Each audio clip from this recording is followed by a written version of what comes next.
El tema que vamos a tocar este día es una pregunta. ¿Quién dijo que podías hacer eso?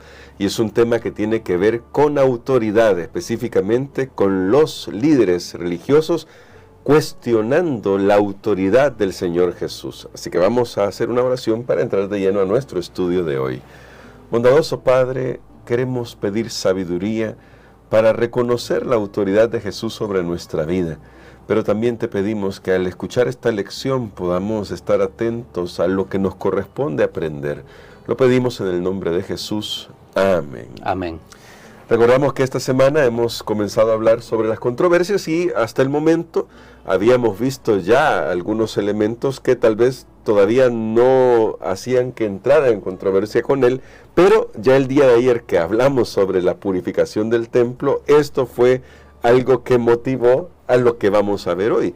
Vamos a ir a Marcos 11, porque ahí en Marcos 11 vamos a encontrar esta controversia con los líderes religiosos.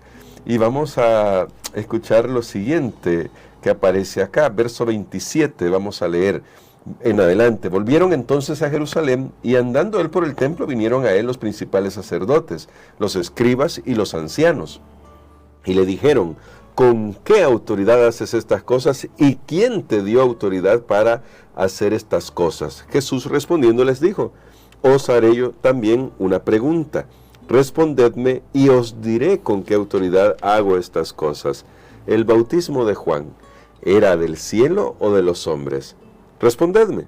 Entonces ellos discutían entre sí, diciendo: si decimos del cielo, dirá: ¿por qué pues no le creísteis? Y si decimos de los hombres, pero temían al pueblo, pues todos tenían a Juan como un verdadero profeta. Así que respondiendo dijeron a Jesús: no sabemos. Entonces respondió Jesús y les dijo: tampoco yo os digo con qué autoridad hago esto. Pues ahora ya encontramos esta cruce de palabras con esta pregunta que está a la base: ¿con qué autoridad haces estas cosas? Primero, me gustaría ir por la pregunta: ¿por qué simplemente Jesús no respondió a esa pregunta de forma directa, siendo que ya ha quedado claro que Él es el Mesías y ya ha dado algunos permisos, si puedo decirlo así, de que la gente lo reconozca como tal? Bueno, recordemos que estamos situados en la última semana de la vida de Jesús antes de ir a la cruz. Y esta es la tercera vez que él va al templo. El domingo había habido aquella entrada triunfal. El día lunes, el domingo fue de reconocimiento, podemos decirlo. El día lunes, él ha ido a hacer la limpieza al templo, y entonces ellos quedaron ahí con esa espinita, sí, porque no pudieron hacerle nada, no pudieron detenerlo, pero ellos querían sacarse eso. Y ahora que Jesús va nuevamente al templo, entonces ellos aprovechan para poder hacer la pregunta. De hecho, es de admirar el valor de Jesús. Él sabe lo que ellos están planeando, Él sabe los sentimientos que tienen ellos, y sin embargo Él va al templo para confrontarlos. Ya no está oculto, ya no está en silencio, ya no está evitando tener controversia con ellos. La misión debe ir siempre antes que la seguridad que podemos tener.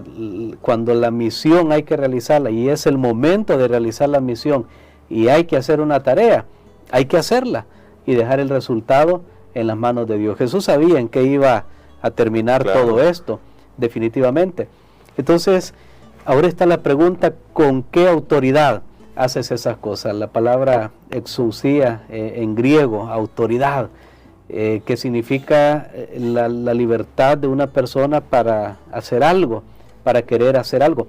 Noten ustedes que aquí ellos no están cuestionando si Jesús tiene o no tiene autoridad. Noten que ellos están dando por sentado que Jesús tiene autoridad, porque la pregunta no es: bueno, no, tú no tienes autoridad. No, ellos definitivamente al no poder hacer nada, cuando Jesús limpió el templo, sacó ahí en el atrio, sacó a los vendedores, a todo ese relajo que tenían ahí, y se quedaron impávidos, se quedaron sin poder hacer nada. Eso demostraba que Jesús tenía una autoridad. Entonces la pregunta no era si tenía autoridad, sino que la pregunta era quién le había dado esa autoridad. De hecho, tampoco cuestionaron la limpieza del templo. No. Notemos que no lo regañaron. Bueno, ¿y tú por qué viniste a volcar las mesas? Porque ellos sabían que estaban haciendo mal. Ellos sabían, es como cuando a una persona le pasa algo, las consecuencias de algo que está haciendo y dice, bueno, de alguna manera yo sé que esto es un resultado de lo que yo estoy haciendo.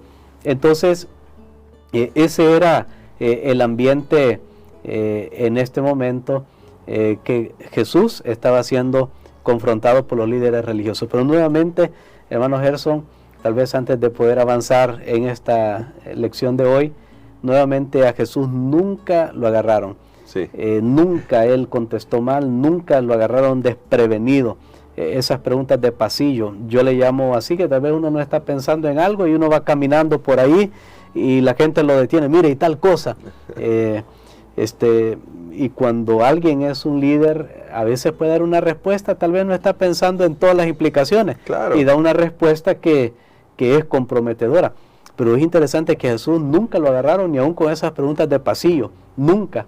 Él siempre tenía una palabra para decir, y vaya qué respuesta la que él dio en esta ocasión. Y justamente por eso es que le hacía la pregunta antes, ¿por qué no responder directamente, sino que responde con una pregunta y que tiene que ver con el gran profeta Juan, porque era un profeta, pero el gran Juan, el precursor, Juan el Bautista? ¿Qué implicaciones hay con esta pregunta que les hace a ellos? Que es la forma de responderles a la propia pregunta que le hicieron a él. Bueno, realmente Jesús no respondió de forma directa porque para comenzar su motivación era entramparlo. Para continuar, ellos nunca quisieron conocer la verdad. Y esto es algo terrible. Ellos nunca estuvieron dispuestos a escuchar a Jesús, a aprender de él. Ellos siempre iban a juzgarlo, siempre iban a criticarlo, siempre iban a ver dónde lo podían encontrar en alguna falta.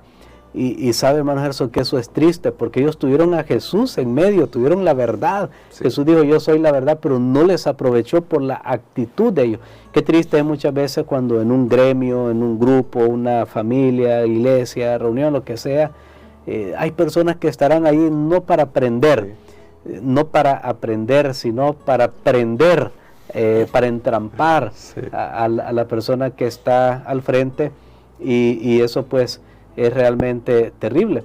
Sin embargo, Jesús dice, bueno, ¿ustedes quieren que yo les responda? Está bien, yo les voy a responder, pero ustedes mismos han sido huraños para dar una respuesta. Pero le voy a hacer una pregunta. Hablemos de Juan. El bautismo de Juan, ¿era de Dios o era de los hombres? Ahora ellos son los entrampados, sí. Porque ellos dijeron, bueno, si decimos que es de Dios, nos va a decir por qué no lo aceptamos. Si decimos que es de los hombres, temían al pueblo. Pero ¿sabe que si decían que el bautismo de Juan, o que el ministerio de Juan, porque lo característico del ministerio de Juan fue el bautismo? Claro. De hecho, por eso incluso lo conocemos como Juan el apodado el Bautista. Pero había algo. Si ellos decían que el ministerio de Juan el Bautista venía de Dios, tenían que reconocerlo a él. Esa era la respuesta. Esa era la respuesta, porque Juan el Bautista había dicho, este es el Cordero de Dios que quita el pecado del mundo. Y cuando fue su bautismo, había habido una voz del cielo que había dicho, este es mi Hijo amado. Entonces, ellos sabían muy bien. Nuevamente, yo siempre me he quedado sorprendido, hermano Gerson, cómo la dureza del corazón humano puede ser tan grande que cierra sus ojos, porque nuevamente vuelvo a repetir algo que ya dije, los líderes religiosos nunca, o al menos después de las primeras maquinaciones, ellos nunca estuvieron en ceguera, ellos supieron lo que estaban haciendo, y el hecho de no responder aquí demuestra que ellos sabían. Sí. A mí me gusta cómo lo pone un comentador, James Edwards. Él dice que cuando ellos le dijeron a Jesús, no sabemos, cuando ellos dijeron eso, no sabemos, dice James Edwards, los que no son honestos consigo mismos, no son honestos para con Jesús. Y eso es así, ¿verdad? Cuando alguien no quiere reconocer la verdad, sale por la tangente, pero eso demuestra que no merece ser lastimosamente un seguidor de Jesús. Es más, al no responder y quedarse callados y no poder dilucidar esa situación, no poder resolver esa situación, ellos mismos se estaban haciendo, en realidad, ante el pueblo, ellos se estaban haciendo indignos del cargo que tenían, porque no tenían una respuesta para esa pregunta. En otras palabras, ellos solos se estaban incapacitando para la profesión que ellos profesaban tener, valga la redundancia. Entonces estaban perdiendo la autoridad en ese momento. ¡Qué tremendo! Pero me llama la atención, pastor, que luego Jesús hace algo que me pareció curioso, y les soy honesto, en principio no podía ver la conexión, y en nuestra lección las han conectado estas dos historias, porque inmediatamente en el capítulo 12 dice el texto: entonces comenzó Jesús a decirles por parábolas, un hombre plantó una viña, y ahí comienza a narrar toda la historia de la viña. Pero por lo que puedo ver, pastor, hay en esta historia una respuesta en parábolas a esa pregunta que ya le habían hecho, porque cuando recordamos la parábola, solo para nuestros oyentes y quienes están en esa transmisión, recordamos que se hizo todo lo que se podía hacer por ella, y además se les dio arrendado a unas personas que se adueñaron de ella, hasta el punto que hacen un razonamiento extraño, definitivamente un razonamiento extraño: si le quitamos la vida al heredero, nosotros la vamos a heredar, pero luego el resultado es destrucción. ¿Qué nos dice esta parábola sobre este tema que estamos tratando sobre la autoridad? Bueno, algo que yo aprendo de esta historia es que Jesús en realidad nunca se quedó sin dar una respuesta. O sea, al final vamos a tener la respuesta que estamos buscando. Y ellos estaban buscando una respuesta y la tuvieron. Sí. Solo que cuando él preguntó del bautismo de Juan, la respuesta no era tan explícita, sino que estaba implícita. Pero ahora Jesús da una respuesta explícita. La historia de la viña era bien conocida para el pueblo de Israel, porque está en el libro de Isaías. Ahí está cómo Dios había cuidado, había cercado, había hecho todo lo posible. Me llama la atención que ahí también menciona, bueno, hasta había una torre para poder tener un resguardo para los trabajadores. O sea, Dios había hecho todo para que el pueblo de Israel diera su fruto. Pero en la historia de la parábola nosotros encontramos que el dueño de la viña se fue, dejó a los trabajadores, tenían que darle cuentas, el arrendo, ¿verdad?, de esa viña, y ellos definitivamente, ¿qué hicieron? Cuando el dueño mandaba a unos embajadores, mandaba personas para pedir cuenta, ¿qué hacían? Los golpeaban, los mataban, llegaron al punto de matar. Hasta que un día él dijo, voy a enviar a mi hijo, a él sí lo van a respetar. Claro. Pero, ¿qué pasó? Cuando vieron al hijo, extrañamente la conducta de ellos fue, este es el heredero, matémoslo, porque así nosotros nos quedamos con la viña. O sea, habla de una apropiación, quizás. Indebida, una apropiación indebida, una rapacidad, quería usar una palabra, realmente es algo que va más allá de la imaginación. O sea, ellos estaban usurpando literalmente esa viña. Y entonces es bien interesante que Lucas, quien cuenta esta historia también, en Lucas el capítulo 20, él registra que cuando Jesús preguntó, bueno, ¿qué se hará a estos trabajadores de la viña? Entonces ellos contestan nuevamente, ellos conocen la verdad, y ellos contestan, bueno, el dueño se va a molestar mucho, va a llegar, va a enviar un ejército contra ellos. Y Lucas registra que ellos dijeron, Dios nos libre, captaron, ellos estaban tan inmersos en la parábola, Jesús lo había llevado a Isaías y todo, estaban tan inmersos en la historia, respondieron, pero luego se dieron cuenta, esto se aplica para nosotros, porque veamos, le habían preguntado a Jesús, ¿con qué autoridad haces eso? Aquí Jesús está diciendo, mire, es que yo soy el Hijo, yo soy el Hijo de Dios, o sea, yo tengo una autoridad divina. Ahí está la respuesta que querían ellos, yo soy el Hijo. Y Jesús sabía que en unos poquitos días a él lo iban a matar. Jesús sabía su suerte dentro de unos pocos días, sabía lo que estaba por ocurrir. Esto es algo y realmente extraordinario. Jesús sabía que todo lo que estaba haciendo no iba a quedar sin efecto. El haber ido al templo, el haberlos desafiado, el haber hecho la limpieza del templo, decirles esto, sabe que era al final como un preaviso que Dios les estaba dando a ellos. Miren, ustedes están por hacer esto, pero ojo, no tienen que hacerlo, porque algunas personas piensan, Dios ya sabía que iba a mandar a Jesús, que entonces los judíos le iban a matar, entonces tenía que suceder. Incluso algunos han dicho, bueno, ya había preparado a Judas, como que hay una predestinación allí, pero no. Aquí vemos que Dios da la advertencia, o sea, y nosotros tenemos lo mismo hoy. El hecho que el mundo va a ser destruido y todo eso, pues sí, Jesús va a venir, hay gente que se va a salvar, gente que se va a perder, así que como que no hay nada más que hacer. No, el hecho de que tengamos esa preadvertencia de Dios es para que reaccionemos y digamos, ¿qué estamos haciendo con nuestra vida?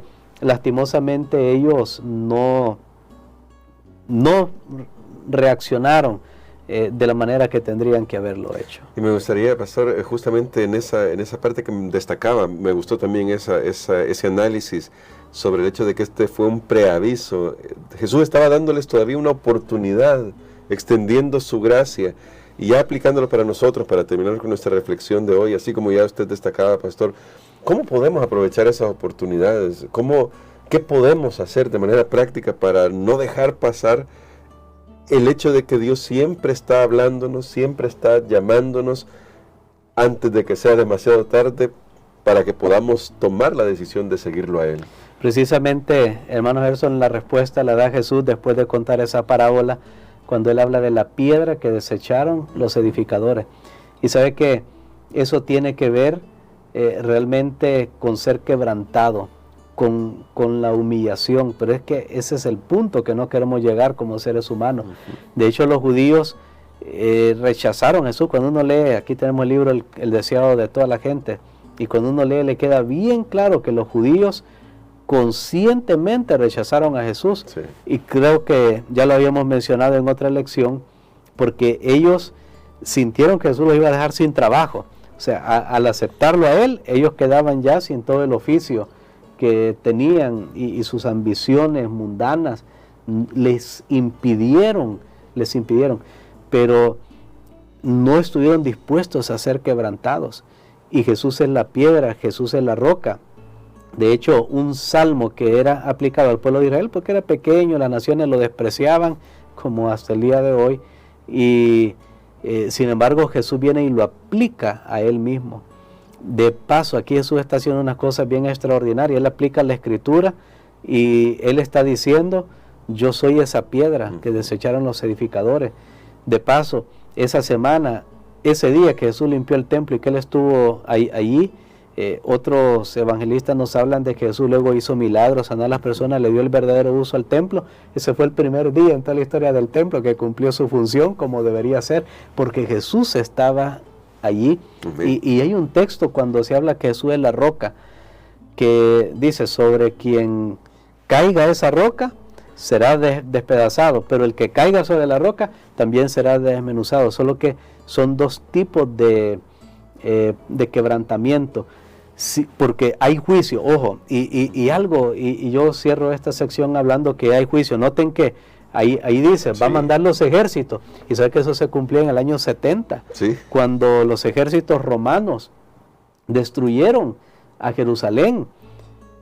Amigos, hermanos, a veces nosotros podemos pensar, bueno, como Dios no actúa, como en la iglesia no pasa nada, o como en el mundo no pasa nada, o en la familia, cada uno hace lo que quiere, así va a ser para siempre. No, hermanos, Dios ve, Dios sabe lo que cada persona está haciendo en la familia, en la iglesia, en la sociedad, en los países. Vemos injusticia y pensamos que no va a pasar nada. No nos equivoquemos, hay un día de retribución, hay un día de juicio, hay un día que tendremos que dar cuentas.